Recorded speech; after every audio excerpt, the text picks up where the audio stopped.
నమస్తే friends.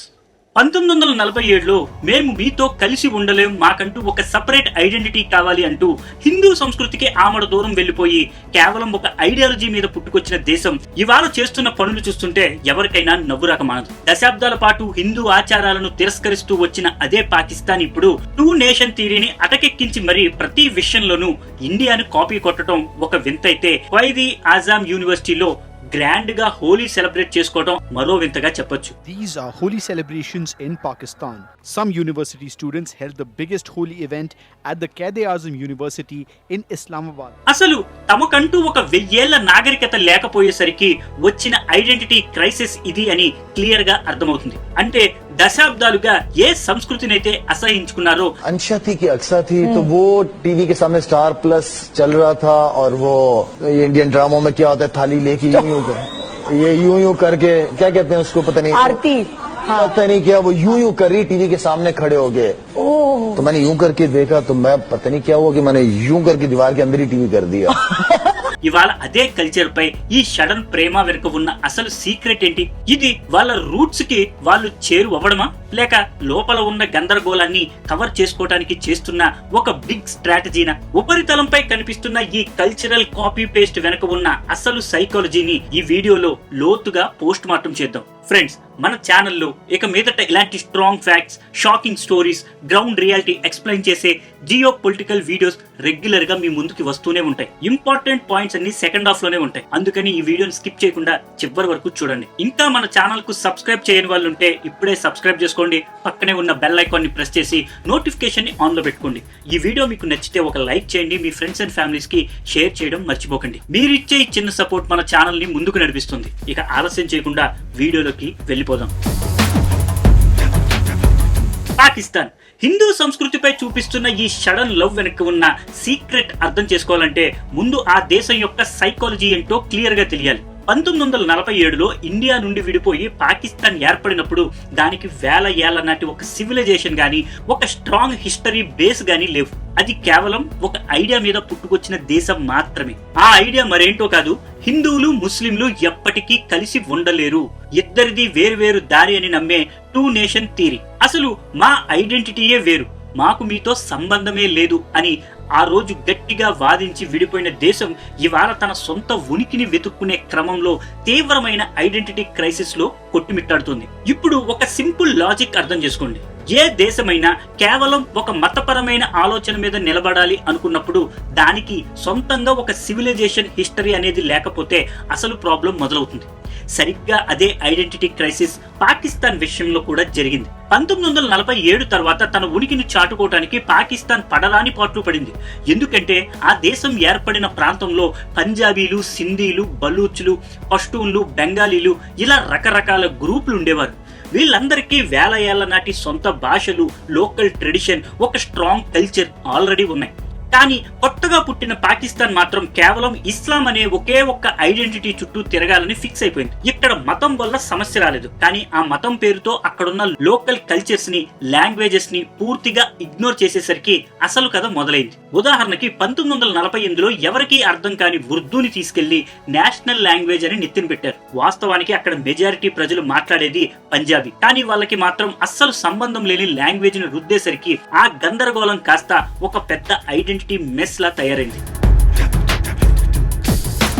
East Pakistan లో majority ప్రజలు బెంగాలీ మాట్లాడుతుంటే వాళ్ళని కాదని ఉర్దూని రుద్దటం ఎంత పెద్ద బ్లండర్ అంటే 1952లో ఢాకాలో మొదలైన ఆ భాషా ఉద్యమం చిలికి గాలివానలా మారి చివరకు 1971లో దేశం 2 ముక్కలయ్యేలా చేసింది. అసలు ఐరనీ ఏంటంటే కేవలం మతం పేరుతో విడిపోయిన ఒక దేశం కేవలం ఒక భాషా సమస్య మీద ఇంకో దేశంగా విడిపోవటం. ఈ దెబ్బతో పాకిస్తాన్ కు ఒక విషయం మైండ్ లోకి ఎక్కింది. కేవలం ఇస్లామిక్ ఐడెంటిటీ ఒక్కటే దేశాన్ని కలిపి ఉంచలేదని, అందుకే బంగ్లాదేశ్ విడిపోయాక తమ రూట్స్ ని వెతుక్కునే ప్రాసెస్ లో మరింత వెర్రిగా మారిపోయారు.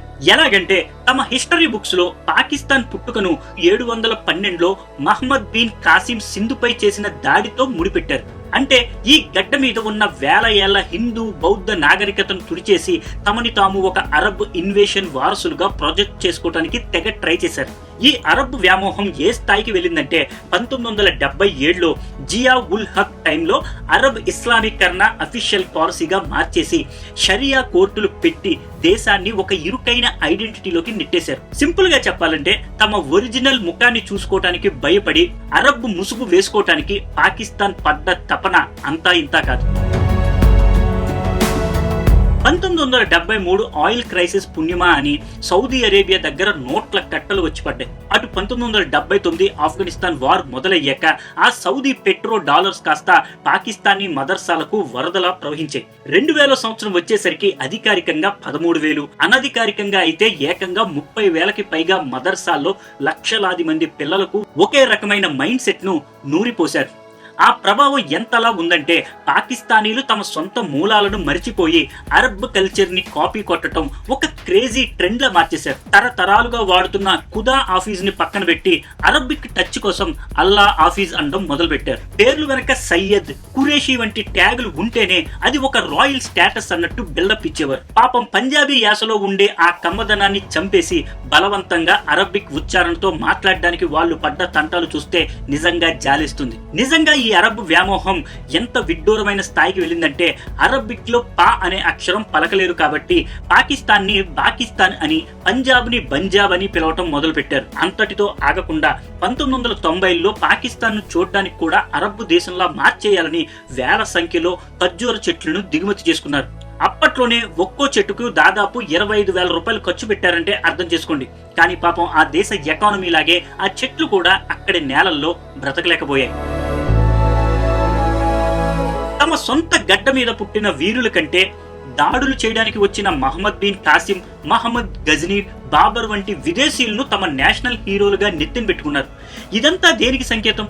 క్లియర్ గా అది ఒక డీప్ ఐడెంటిటీ క్రైసిస్ మరియు అభద్రతా భావం, ఇన్సెక్యూరిటీ. తమకంటూ ఒక స్ట్రాంగ్ హిస్టరీ లేదని ఫీల్ అయినప్పుడే ఇలాంటి అరువు తెచ్చుకున్న గుర్తింపు కోసం పాకులాడతారు. అయితే ఇక్కడ ట్విస్ట్ ఏంటంటే పాకిస్తాన్ ఎంతలా ఆరాటపడినా అరబ్ దేశాలు మాత్రం వీళ్ళని తమ ఇస్లామిక్ బ్రదర్హుడ్ లో సమానంగా ఎప్పుడు చూడలేదు. 1973 చమురు సంక్షోభం తర్వాత సౌదీ అరేబియా రిచ్ అయ్యాక పాకిస్తాన్ ను కేవలం ఒక లేబర్ సప్లై చేసే దేశంగానే చూసే తప్ప తమతో సమానమైన నాగరికత ఉన్న దేశంగా ఏ రోజు గుర్తించలేదు. పాకిస్తాన్ ఏమో సౌదీ అరేబియాను తన బెస్టీ అనుకుని మురిసిపోయింది. సౌదీ కూడా అడిగినప్పుడల్లా ఆయిల్ అప్పులిస్తూ ఎకానమీ కొలాప్స్ అవుతున్న ప్రతిసారి బెయిల్అవుట్ ప్యాకేజీలతో ఆదుకుంటూ ఉండేది.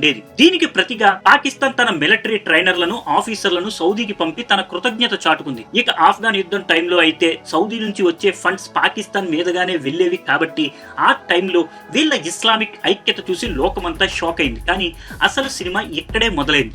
లక్షలాది మంది పాకిస్తానీలు బ్రతుకు తెరువు కోసం గల్ఫ్ దేశాలకు వెళ్లడం స్టార్ట్ చేశాక అక్కడ వీళ్లకు ఎదురైన ట్రీట్మెంట్ చూస్తే బ్రదర్హుడ్ అనే మాటకు అర్థం మారిపోయింది. కన్స్ట్రక్షన్ పనులు, ఇంటి పనులు చేసే వెజ్ వర్కర్లుగా వెళ్లిన దక్షిణాసియా ముస్లింలను అరబ్బులు ఏనాడు తమతో సమానంగా చూడలేదు. 2012, 2015 మధ్య ఏకంగా 40,000 మంది పాకిస్తానీలను సౌదీ బహిష్కరణ చేసిందంటే పరిస్థితి అర్థం చేసుకోవచ్చు. అక్కడ వీళ్ళ పాస్పోర్ట్లు లాక్కుని నెలల తరబడి జీతాలు ఇవ్వకుండా వేధించడం ఒక కామన్ ప్రాక్టీస్ అయిపోయింది. రీసెంట్ గా ఖతార్ వరల్డ్ కప్ కన్స్ట్రక్షన్ టైంలో పాకిస్తానీ కార్మికులు అనుభవించిన నరకం ప్రపంచం ముందుకొచ్చింది. అంటే పాకిస్తాన్ ఏమో తమని తాము అరబ్ వంశస్థులమని కలలు కంటుంటే గల్ఫ్ దేశాలు మాత్రం వీళ్లను కేవలం తక్కువ రకం కూలీలుగానే చూశాయి. ఒక పక్క ఇస్లామిక్ సోదరభావం అని కబుర్లు చెబుతూనే మరో పక్క పాకిస్తానీల ఆత్మ గౌరవాన్ని అరబ్బులు బజార్లో పడేశారు. ఇంకా దారుణం ఏంటంటే 2009 రిపోర్ట్స్ ప్రకారం దాదాపు 40,000 మంది పాకిస్తానీ చిన్నారులను ఒంటె పందాలు, క్యామల్ రేసింగ్ తో జాకీస్ గా వాడుకుని వాళ్ళ ప్రాణాలతో చెలగాటమాడారు. ఇవన్నీ ఏదో పొరపాటున జరిగినవి కావు, ఒక పక్కా ప్యాటర్న్. ఎందుకంటే అరబ్బులు ఒక విషయాన్ని ఓపెన్ గానే చెప్తారు. భారత ఉపఖండంలోని ముస్లింలు మతం మారిన వాళ్లే తప్ప స్వచ్ఛమైన అరబ్ రక్తం ఉన్న వాళ్ళు కాదు అని. పాకిస్తాన్ ఎంతలా అరబ్ ముసుగు వేసుకోవాలని చూసినా అరబ్బులు మాత్రం వీళ్లను ఎప్పుడూ ఓన్ చేసుకోలేదు. అరబ్బులు రిజెక్ట్ చేసేసరికి పాకిస్తాన్ రూట్ మార్చి టర్కీ వైపు తమ ప్రేమను ఒలకబోయడం స్టార్ట్ చేసింది. ఎర్తుగుల్ లాంటి టర్కిష్ డ్రామాలను నేషనల్ లెవెల్లో ప్రమోట్ చేస్తూ ఆ ఒట్టోమన్ సామ్రాజ్య వారసులో మేమే అన్నట్టుగా బిల్డప్ ఇచ్చారు. కానీ అక్కడ కూడా సేమ్ సీన్. టర్కీలో కూడా పాకిస్తానీల పట్ల విపరీతమైన జాత్యహంకారం పెరిగిపోయింది.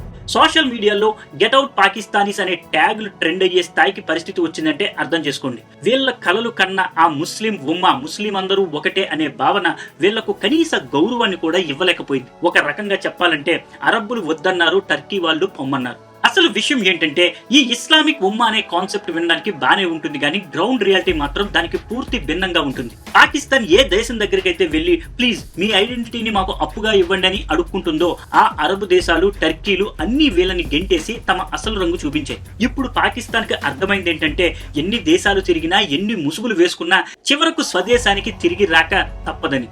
దశాబ్దాల పాటు తనది కేవలం ఇస్లామిక్ ఐడెంటిటీ అని, తన మూలాలు అరబ్ ఇన్వేషన్ లో ఉన్నాయని కలలు కన్న ఈ దేశం ఇవాళ తన ప్రతి అవసరానికి మళ్ళీ ఇండియానే కాపీ కొట్టాల్సి వస్తుంది. ఇక్కడ హైలైట్ ఏంటంటే వీళ్ళు ఆ కల్చర్ ని కాపీ కొడతారు కానీ ఆ మూలాలు మాత్రం మావి కావు అని అడ్డంగా బుకాయిస్తారు. ఒకప్పుడు కేవలం నిఖానామాతో సింపుల్ గా ముగిసిపోయే పాకిస్తానీ పెళ్లిళ్లు ఇప్పుడు హిందూ సంప్రదాయాలకు కేర్ ఆఫ్ అడ్రస్ లా మారిపోయాయి. హల్దీ ఫంక్షన్లు, మెహందీ వేడుకలు, ఎంట్రన్స్ దగ్గర ఇచ్చే హారతులు, ధూమ్ధామ్ గా జరిగే సంగీత్ ప్రోగ్రామ్ ఇలా ఒక్కటేమిటి పేరుకు మాత్రమే అది నిక్కా, కానీ లోపల జరిగే హంగామంతా పక్కా హిందూ వెడ్డింగ్ స్టైలే.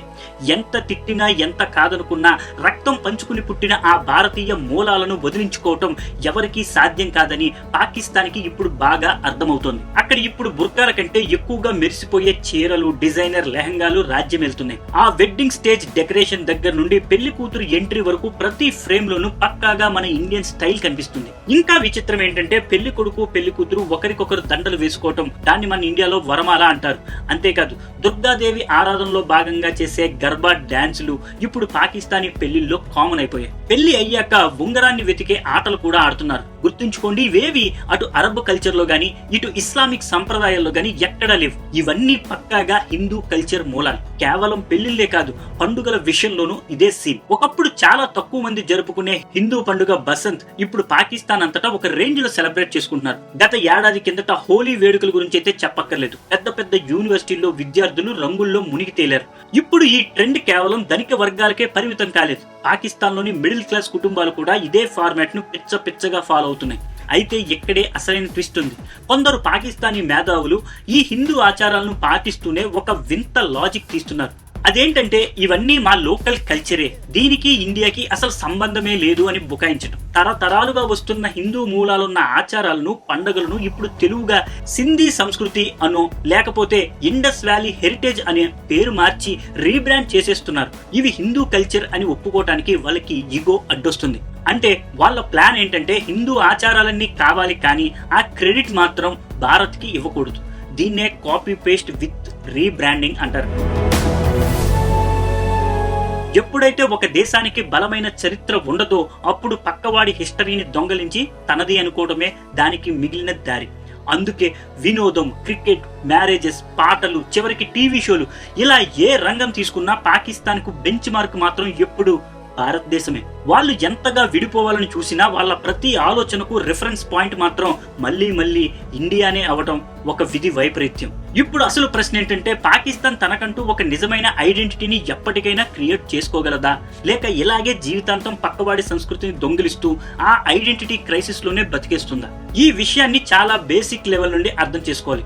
ఒక దేశం యొక్క ఉనికి అనేది గాలిలోనో లేదో ఎవరో రాసిన సిద్ధాంతాల్లోనో పుట్టదు. అది ఆ గడ్డకు ఉన్న వేల సంవత్సరాల చరిత్ర, భాష, అక్కడి పాత ఆచారాల మీద ఆధారపడి ఉంటుంది. ఒక బిల్డింగ్ కి ఫౌండేషన్ ఎంత బలంగా ఉంటే ఆ బిల్డింగ్ అంత దృఢంగా ఉంటుంది. కానీ ఆ పునాదే అరువు తెచ్చుకున్నదైతే లేదా అసలు నిజాన్ని దాచేసే కట్టిందైతే ఆ ఐడెంటిటీ ఎప్పటికీ బలహీనంగానే ఉంటుంది. పాకిస్తాన్ ఉన్న ఈ గడ్డ విభజన కంటే ముందు పక్కాగా భారతదేశంలో భాగమే. అది ఒకప్పుడు అఖండ భారత్. సింధ్, పంజాబ్, ముల్తాన్, చివరకు తక్షశిల, మొహంజాదారో, హరప్పా ఇవన్నీ వేల సంవత్సరాల నాటి అఖండ భారతీయ నాగరికతకు సజీవ సాక్ష్యాలు. 1947లో జరిగింది కేవలం ఒక పొలిటికల్ డెసిషన్, రాజకీయ నిర్ణయం మాత్రమే. అంతేకాని 1947కి ముందు పాకిస్తాన్ నాగరికత అంటూ ఒక ప్రత్యేకమైన ఉనికి అసలు ఈ భూ ప్రపంచంలోనే లేదు. అందుకే పాకిస్తాన్ అనే ఒక కొత్త దేశం అయితే పుట్టింది, కానీ దానికి ఉండాల్సిన అసలైన ఆత్మ మాత్రం పుట్టలేదు. ఆ ఆత్మ కోసం వెతుక్కుంటూ వెళ్తే అది మళ్ళీ భారతీయ మూలాల దగ్గరికే చేరుతుంది. అందుకే వాళ్ళు ఎంత కాదన్నా వాళ్ళ డిఎన్ఏలో ఉన్నది హిందూ కల్చర్ ఇలా పెళ్లిళ్ల రూపంలోనో పండుగల రూపంలోనో బయటికి తన్నుకొస్తుంది. నిజానికి పాకిస్తాన్ తన గతాన్ని ఎంతగా ద్వేషిస్తుందో అంతకంటే ఎక్కువగా ఆ గతం వైపే అట్రాక్ట్ అవుతుంది. ఇదే ఆ దేశం ఎదుర్కొంటున్న అతి పెద్ద ట్రాజడీ. పాకిస్తాన్ కున్న అతి పెద్ద సమస్య ఏంటంటే తనకంటూ ఒక సొంత పాత హిస్టరీ లేకపోవటం. ఆ లోటును పోడ్చడానికి తెలివిగా తమ చరిత్రను క్రీస్తు శకం 712లో జరిగిన అరబ్ దండయాత్రతో మొదలు పెట్టారు. అంటే ఈ గడ్డపై వేల ఏళ్లుగా వెలుగొందిన నాగరికతను ఒక దెబ్బతో తుడిచేసి తమను తాము అరబ్ వారసులుగా ప్రొజెక్ట్ చేసుకోవడానికి ట్రై చేశారు. కానీ హిస్టరీ బుక్స్ లో పేజీలు చింపేయచ్చు కానీ ప్రజల రక్తంలో ఉన్న కల్చర్ ని వాళ్ళ డిఎన్ఏని మార్చలేరు కదా. ఇక్కడే పాకిస్తాన్ ఒక ధర్మ సంకటంలో పడిపోయింది. ఒకవేళ అవును ఇవన్నీ మా భారతీయ మూలాలే అని వాళ్ళు బహిరంగంగా ఒప్పుకుంటే మతం ప్రాతిపదికన విడిపోయిన 2 నేషన్ థియరీ, 2 దేశాల సిద్ధాంతం పునాదులు కదిలిపోతాయి. మేము మీతో కలిసి ఉండలేం అని విడిపోయిన వాళ్ళు మళ్ళీ అదే కల్చర్ ని ఫాలో అవడం అంటే ఆ సిద్ధాంతానికే అర్థం లేదని ఒప్పుకోవడమే. అలా అని అరబ్ గుర్తింపు కోసం ఎంత పాకులాడినా అరబ్బులు వీళ్ళని తమ రక్త బంధువులుగా ఎప్పటికీ అంగీకరించరు. సింపుల్ గా చెప్పాలంటే అటు అరబ్బు కాలేక ఇటు భారతీయ మూలాలను అంగీకరించలేక పాకిస్తాన్ ఒక ఐడెంటిటీ క్రైసిస్ లో కొట్టుమిట్టాడుతుంది. తన నీడను తానే అసహించుకుంటూ పక్కవాడి నీడను అరువు తెచ్చుకోవాలని చూస్తున్న ఒక అభాగ్య దేశపు దీన స్థితి ఇది. ఇది ఫ్రెండ్స్ ఈ రోజు వీడియో. ఈ వీడియో మీకు నచ్చినట్టయితే ఈ వీడియోని లైక్ చేయండి, మర్చిపోకుండా మీ ఫ్రెండ్స్ అండ్ ఫ్యామిలీస్ కి షేర్ చేయండి. ఈ వీడియో గురించి మీ అభిప్రాయాల్ని కింద కామెంట్ సెక్షన్ లో తెలియచేయండి. ఇంకా మన ఛానల్ ని ఎవరైనా సబ్స్క్రైబ్ చేసుకోవాలంటే సబ్స్క్రైబ్ చేసుకోండి, బెల్ ఐకాన్ ని ప్రెస్ చేసి నోటిఫికేషన్ ని ఆన్ లో పెట్టుకోండి.